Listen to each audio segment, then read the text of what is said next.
All right, so look at this. We're officially recording. Okay. This is it. This is the show. This is good. We're doing this. I'm James Van Osel. That right there is Ike Reilly. And Christmas, Ike Reilly, is Saturday. Oh, yeah. It's a thing. It's coming up this Saturday.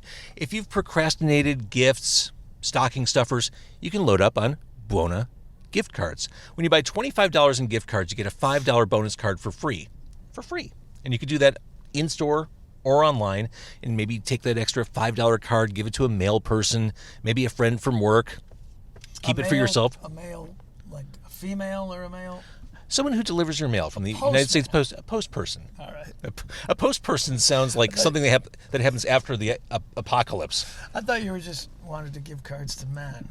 I do. Of course. Anyway, buy $25 worth, get $5 free. That's what I'm trying to say. In fact, you can make your Buona experience even better. Take 10% off your mobile or online orders with my promo code. That's how you know I've made it, Ike Reilly. I've got my own promo code. What is it? Carne10.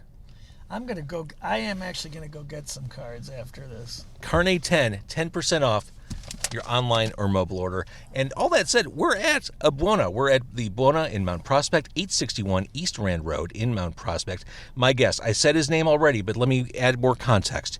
He is a man whose voice, lyrics, and songs are entirely unique, original, unforgettable. And I believe at this point he is the most famous person currently living in Libertyville. Frank Thomas moved out, right? I don't know. Frank might be there. I think he moved to Barrington. I don't. So I think you move up the depth chart. There may be more famous people than me there still. You know, we've got the choir boy bank robber. He's more famous than me, but Is he, though? maybe not. Is he, though? So, yes, that is Ike Reilly, a longtime friend, super talented artist. I am delighted, I am honored, I am pleased to be sharing Buona with him in the car. And we've waited too long. See, here's the thing. We haven't seen each other in person for probably 2 years. It was at the A benefit. at the Bottom Lounge thing. So it's been 2 years this month. Before that, it was really a long time. It was really a long time. So we caught up a lot before we started recording, which means the food may be getting cold. That's okay. But we have a milkshake. I'll do my job here first before I dig into that. Oh, you don't want to eat and talk? Oh, do you want to eat and talk? It's up to you. I mean, maybe you don't want to have the milkshake as we eat and talk, because then you get like the dairy throat. Like, you'd never sing after having a shake, would you? I've put so many liquids into my body and then sung. I'm not sure, but I'll do whatever you want. Music to my ears. Okay, so we both got hot dogs. Here's the thing about Buona. Yes, they're famous for Italian beef and the beef and sausage. They have the Italian beef list, which a lot of artists tend to like. I had the Italian beef and giardiniera pizza last week. You got a hot dog. I thought, I don't think I've ever had a hot dog at Buona. Now's a good time. Yeah, we'll do it. Got you some fries. Thank you, James. Got myself some fries. And I got you the single dog, no onions. That's right? true. And because I'm more committed to this whole experience, I got the double dog. You got the double dog. Yeah. Good. I'm not playing games here. So for your show, we eat and talk, right? Yeah. All right. I'm a really sloppy eater. I don't know anyone who's a delicate eater, especially when I have musicians in the car. So let's talk about you, Ike Reilly. Okay, James. Let's talk about the new album. It is Because the Angels. Record release show happening next year in February. Yeah, it was going to be this week, but we postponed it because of the uptick in COVID. Keeping the fans safe. Yeah. Keeping yourself safe. It's also a food drive for the Libertyville Township Food Pantry. That's cool. Which is, my friend is the Libertyville Township supervisor. So everyone will bring a bag of non-perishable goods. They'll get a coupon for some Ike Reilly music, which we think might deter a few of the donations, but we're gonna offer it anyway. One of the most self-deprecating, which I think is a Midwestern thing, self-deprecating artists I know. Here's the double dog. This is going to be, if you're worried about yourself eating while doing this, putting two of these in my mouth at the same time, this is going to be. You're really shilling this place. I like that. I love Buona. Are they the sponsor? Yeah. Oh, good. Yeah, remember that whole thing about the gift cards? I thought you were just excited about it. Oh, you are. I mean, you are excited about it. We're at a Buona location. I just read their sponsorship message. Yeah, I just thought you were, kind of wildcatting it. I'm a fan and a promotional partner. How about that? That's good. I straddle both those worlds. But let's be honest, you've known me for a while. I'll straddle anything. I was going to say, how many times have you said straddle in this car? All right, so the album. Let's go to that as we try to eat the hot dogs. This is a challenge. I've already spilled onions and relish everywhere. My kid's favorite hobby is coming in the car the day after I record and guessing what I had for dinner. Oh, you had Mexican. I thought you were going to say it was licking the seats. No, and I was like, we got to talk to this kid. Yeah, I've raised them to be better than that. Thank you very much. Just a bit. So this, Ike Reilly, this new album, this I think is perhaps your most musically interesting album to date. I think you're doing lots of cool stuff here. Well, this is unbelievable. I don't know how to answer that. I know that I'm dripping milkshake all over my London fog raincoat. But your milkshake brings all the podcasters to the yard. Yeah, I don't know, man. Well, it's definitely a musical record. It's got some of my favorite recordings that I've been a part of since I've been doing this on there for sure. Well, you did a lot of this live to tape, right? We did. I mean, the basic tracks for sure. Now, for someone who doesn't understand the process, I mean, that's not necessarily the norm anymore. I don't know what the norm is. I'm so isolated from what anybody else does. But I mean, you just like one take, just get it all down. Kind of, you know. For this, I had a bunch of songs. We recorded a 16-track, 2-inch tape, which is, I think people still record. You recorded on tape. Oh, yeah. You are so old school. I love that. Some of it, but then once we get that done, we load that into some software called Pro Tools, and then I overdubbed on most of them. I sung to those songs, you know, and we overdubbed the trickery, like any kind of weird guitars. Although the basic rhythm guitars that I played and that Phil, my guitar player Phil Carnetz, played, are all from the basic sessions. This is the old radio guy in me. You mentioned trickery. Let's talk about Trick of the Light. Yes. The album, or the song that brings us in. I'm a fan of your lyrics, and I think anyone who talks to Ike Reilly says, oh my God, those songs you write, those stories you tell. The line, all those petty conceits, tribal beliefs, cultural creeds, and false tea leaf reads. I love that. Thank you. What are we talking about in this song? Well, it's about, you know, the intricacies of large families and how sometimes you can get bogged down with like the most petty things, and some of those things maybe are derived from your culture, your family, you know. And Are these kind of thoughts things that bubbled up because of being stuck at home with family for? I wrote that before the whole thing went down. It's the kind of things that bubble up when you're in a family, you know. And again, it's also about false hope, the song, you know, which is funny because the song seems to provide a lot of joy to people when they hear us play it, particularly live. And but you know, it's about the struggles of being in a family, you know, and you know, all the perception people have, you know, so much of it is false, like what you think people in your own family are believing about you, you know, and some of it's true. And so it's just about kind of dealing with that and, you know, looking for some, I mean, it's actually, it isn't a song that I think would make people want to look towards the future too much, but. Well, if they're not paying attention to the lyrics, it feels more joyful than the lyrics let you in on. I mean, that's partially why I wanted my family to sing it with me, because we all are recognizing the flaws and of ourselves within the family and the foibles that, you know, we participate in.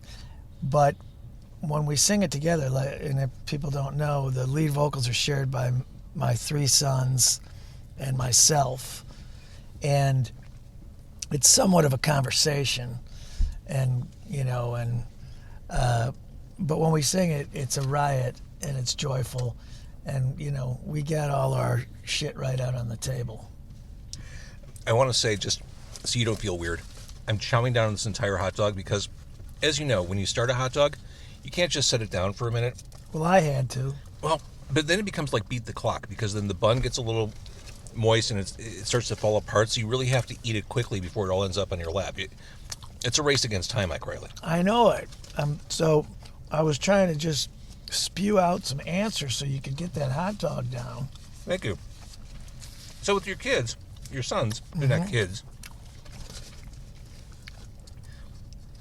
have they always been interested in what you did musically, or did they go into it kicking and screaming?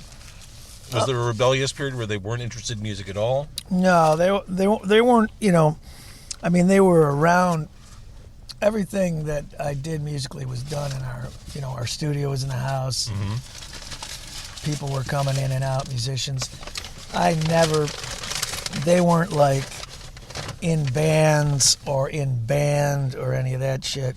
My oldest boy started writing songs, and the younger two are big music fans, but none of this really came about until just prior to the lockdown. And then once we were locked down, we started doing this family live streams, and so they did like 25 gigs with me. And yeah, you were doing that a lot. I think we were doing it for a while, every 2 weeks. Mm-hmm. And then to a month. And I mean, we just did a Christmas show right now that you could still watch, but that really was an immersion in singing and putting on a show, and it worked out. And unfortunately for them, they sound a little bit like me, and that genetic connection is cool for harmonization. It's awesome. Yeah, it's pretty good. Well, I was talking about putting on a show. I mean, Trick of the Light has kind of a traveling roadshow vibe. It's a strange song, with 3 different lead vocalists. My band, which, can handle any kind of, I mean, like you said, the record is all over the place. And they're nimble enough to, have a gentle touch or a hard touch. But that song is kind of a, it's not like the band's The Weight, but it's inspired by that changing lead vocal. Let's talk a little bit about where this album goes sonically. I mean, you go right for straight up country music on this. You've got country vibes. More than I ever have. Ever. For sure. And what colors a lot of that is the pedal steel, which is Pistol from the band Cracker. He was nice enough to play on it. But I've always kind of steered clear of that kind of stuff. Almost steered clear of, I even steered clear of blues music for a long time, even though it's such a part of what I do. Mm-hmm. I don't know why, but there are some real country kind of influence songs on this record. Like Laura, the guitar licks on that are very country western. I tried to make the songs, I shouldn't say I tried to make, I'm happy that the songs that are the most country are the most radical lyrics, in the sense that they wouldn't necessarily be popular among country fans. Yeah, exactly. They might be. I don't know every country fan, but you're not going to hear Toby Keith singing Laura or The Failure of St. Michael. Speaking of The Failure of St. Michael, you mentioned harmonies. I think that's a great example. Yeah, that's a great example. Yeah. When I first heard this album, and I mentioned this to you, the one that grabbed me instantly, probably not surprisingly, was Ashes to Ashes. Yeah, that's one of those songs that we just captured on tape too. It's kind of like, I don't know if that's a country song or a R&B song. It's a weird tale about, I was in Mexico in the mountains for a few weeks pulling teeth on a dental mission trip. And I wrote that song down there because I was sleeping on the floor of this church called San Miguel, and there were all these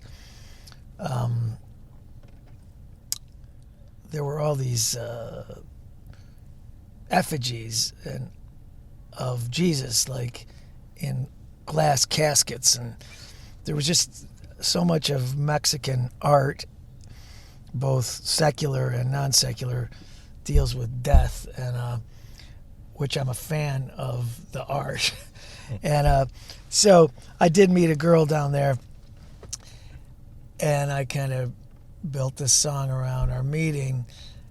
But really, what was just reaffirmed that no matter where we're from, we're humans, and we should be bound by our humanity and our life and our death. And so much of that separates us. So that song is really, it's just an affirmation that we are all definitely going to die and be in the earth. Now, that song, this was originally like 7 minutes long? Yeah. Did you basically just like fade it down when you started to jam? We just, the jam at the end is really, really great. In fact, it's going to be on the vinyl release. Awesome. It's really cool. These songs were recorded to tape. We did a couple different takes of them. And the end is just, it shows the improvisational nature that my band has, both live and on recordings.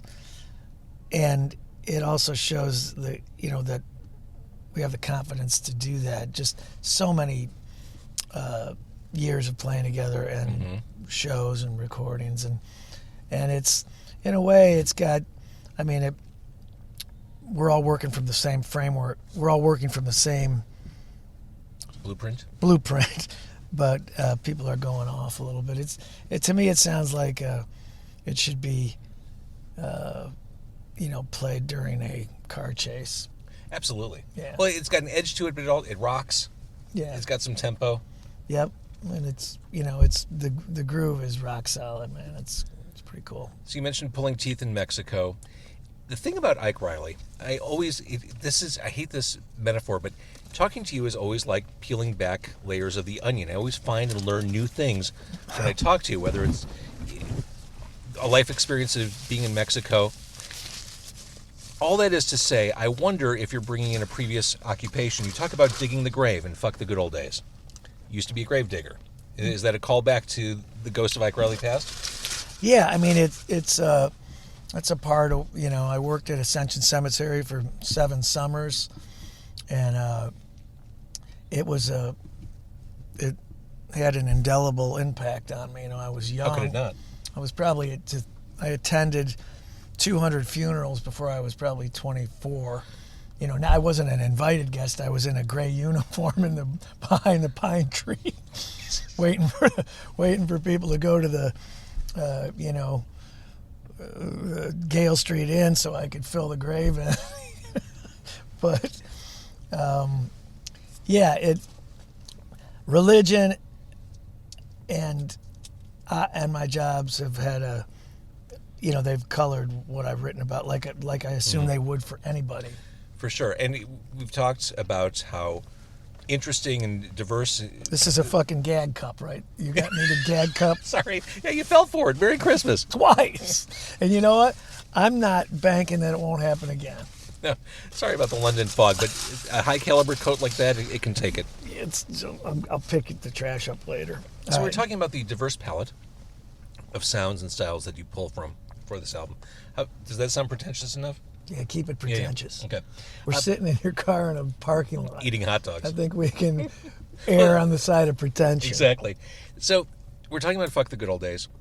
There's like that gospel hand clapping vibe going on there. I love that. That was the whole band.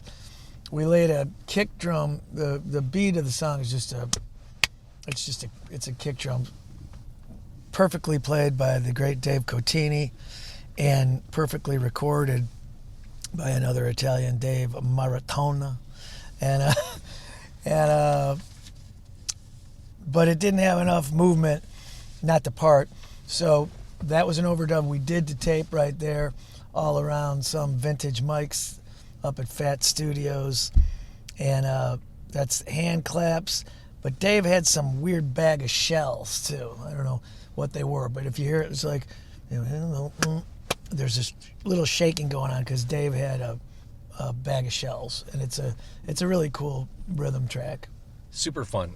And again, the album, it's called Because the Angels, Final Coming Soon, with the extended version of Ashes to Ashes.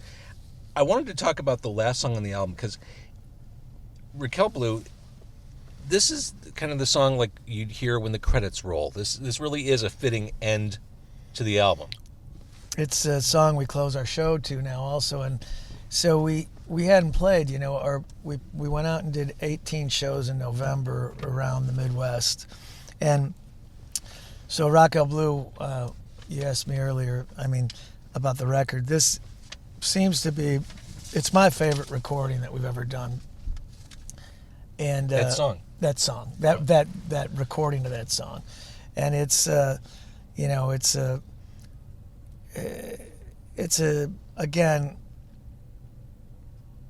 a narrative that isn't like a point A to point B. It's kind of it's impressionistic, like there's these little anecdotes within it, but musically it has a melancholy vibe and a longing vibe, and there's this gang vocal that you probably have heard. It's like whoa, whoa, whoa, whoa, whoa. And I was thrilled to have this happen a couple times. It would be the last song in our set, and we had played, the record had come out in October, and we were at a club in St. Louis opening, and first shows are always kind of tough. This one wasn't very tough. We were really ready, and we closed with an a cappella ending to that song of those gang vocals with all three of my boys and the whole band singing it and the whole club singing it. And then we went into the dressing room, and I kept hearing it continue, and I thought, they put the record on or something. But the audience had kept singing it until we came back out. And that happened a few times on the road, and it was, unfortunately, they filmed and recorded this whole tour. So how great does that feel? It was kind of chilling in a way. It was like... For a new song? New song, yeah. Wow, that's awesome. And it was, and that song brought a real communal feel between the band and the audience. And I used to take all that stuff for granted when I was drunk. That anything you could write would be meaningful to somebody else. But and I think people feel like they know you through your caricatures and the stories you tell. I think at the very minimum, your fans think they have an insight into you personally. Maybe I do feel that when people come to the shows, they do have a familiarity with me that could only that upon our meeting could only disappoint them. Because that's what, it's funny, like people are actors and people understand that. Nobody wants to necessarily kill or attack Scorsese because he makes violent movies but there's a weird middle area, I think, of musicians. Songs are based in truth. These aren't necessarily all self-referential songs. Right, of course. There's situations that evolve into songs, but there's also enough of me in them too, to where the line between truth and lies and who I am and who the character in the song is, they're blurry. And it's weird because sometimes people forget that you're making all this stuff up. Right, I'm sure. The new album is Because the Angels. Before we continue talking, Ike Reilly, I do want to again mention we're at Buona in Mount Prospect because they're a sponsor. And I really did enjoy that hot dog. I'm going to really enjoy these French fries. I should mention, since we're at Buona, it's Buona's 40th anniversary year of their family business. Cheers to 40. Buona. And you can be part of the celebration. Join My Buona Rewards today and get free Buona. All new members get 1,500 points, or do you say 1,500? 1,500. Yeah, you do. Get rewarded every time you visit. That's with My Buona Rewards. Who owns this operation? The Buona family. Family owned 40 years. That's really nice. Are they still running it? Oh, yeah. Oh, yeah. All from Chicago? Or I believe, and I'm no Buona expert. I just claim to be right now. I believe they're Berwyn-based. I think that's where the first one started, and I think that's their base of operations. over near Fitzgerald's, the nightclub. Over by Dare. Right off 290. Berwyn, Illinois, home of Buona Beef. Gotta be fucking Svengoolie. Do you need more napkins? I don't have wet wipes. Give me a wet wipe. How many times has that been uttered in this car? Every week. Every week. Straddle and wet wipe. Uh-huh. Moist. Welcome aboard, Ike Reilly. So as we talk about things like your grave digging past and your Mexico tours, your touring as a musician, I'm sure you've been asked this. I'm sure I probably asked this of you in years past. Why not write a book? Because that's too hard. And songs are easy. They're short. Their songs are for the lazy writer, I think. But I feel like you need to get all this stuff down on paper instead of these one-off anecdotal stories. I think it's interesting stuff. I mean, you are the rock and roll everyman. Yeah. Okay. I'm gonna get on that tonight. You're not going to. Yeah. How about a screenplay? I've dabbled in all that. That's how I got a record deal. I was working on a screenplay, and I sent it to this friend of mine. He was an acquaintance. You were involved in my life at this time. I was. And you remember when I was hanging out at the studio in Elston? Yeah, of course. Yeah. We recorded stuff there. Yes, we did. In fact, it still exists. Yeah. I believe you played Angels and Whores in that session. I may have. You're better than I am at that. That's right. Go ahead.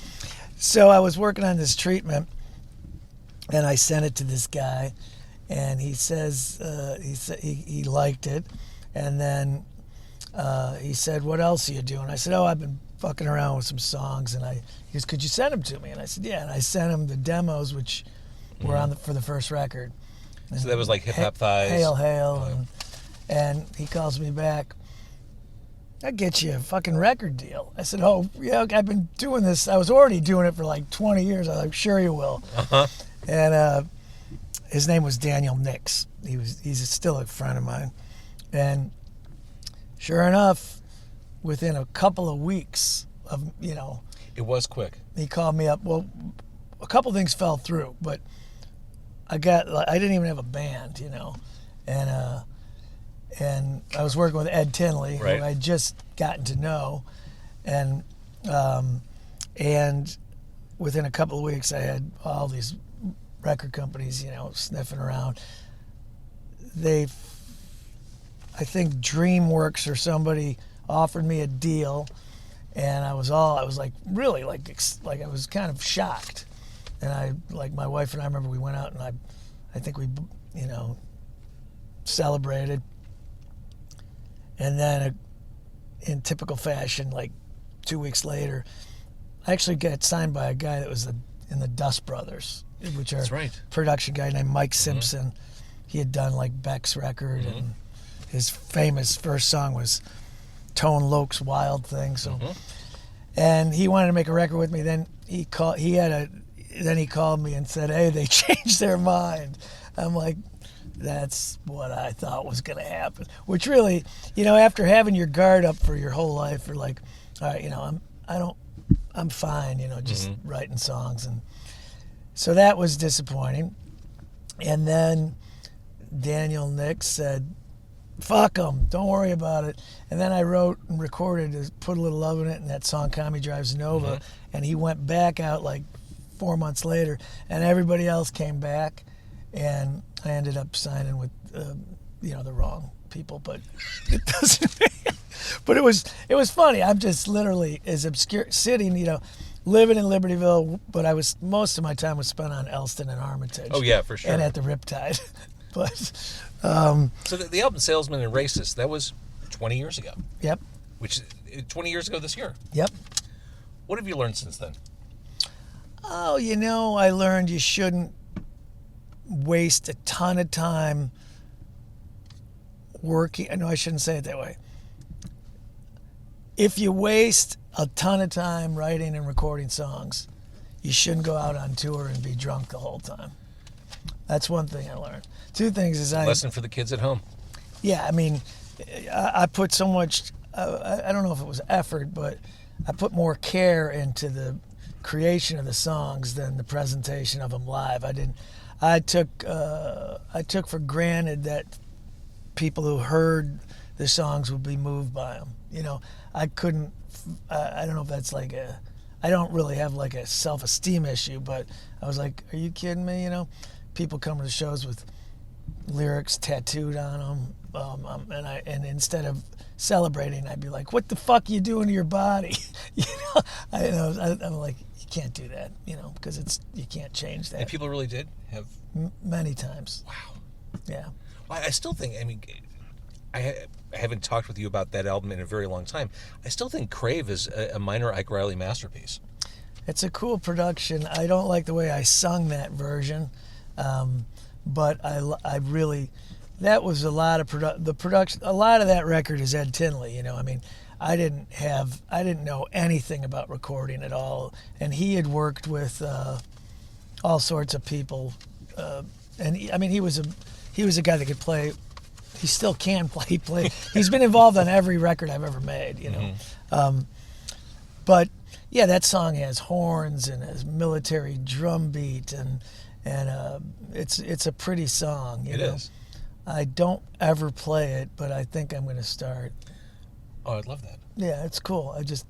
I couldn't get into it in the middle of our songs are kind of diverse, and the vibe of the show can be, celebratory and raucous, and sometimes it's hard to bring the more intimate songs into the live set. But we've been doing it, and we've been doing it with my boys on the road, because we break down, and Shane, my son, comes out and joins me on the Muhammad Ali Museum, mm-hmm. and then we play one of his songs, which of course is like the only song from the new album I didn't mention. That's all right. I think I covered everything else. You've covered a lot. All right, so if you're not going to do a screenplay, if you're not going to write a book, we know... I didn't say I'm not going to. It's not in the immediate future, but we do know that there has been a documentary swirling around you. There has been, and I just saw a long version of it, and I'm not too ashamed. It's pretty incredible, actually. They've been... I have footage of my first foray into CBGBs, and it looks like 1989 maybe. Oh, wow. I've got footage from the hotel when I was working. I've got... and part of the film is the intersection between my family and the band, which is something I never really expected, as we talked about earlier. Mm-hmm. But we have footage of those kids being around the music and being involved when they were really little, and it culminates with their performances at the First Avenue in Minneapolis and their participation in this new record. And it's about failure and financial struggles and alcoholism and religion and camaraderie and in other words, stuff we can all relate to. I think so, don't you think? Absolutely. Yeah, the last thing I want, I couldn't watch a music documentary if my life depended on it. So that's the only thing I said to these people. It's got to deal with it, make it so somebody that isn't some Wicker Park hipster, is that? Yeah, you didn't want 90 minutes of someone jerking you off, talking about how great. No, I have a film of that. But, yeah. It's huge in Japan for reasons I can't understand. You can understand. Yeah, who knows? It also, I said, make it try to make it a commercial for the songs. I said, have it do something for me. As uncomfortable as you are listening back to yourself or watching yourself, you've done music videos. Yeah. How do you feel when you watch yourself doing those?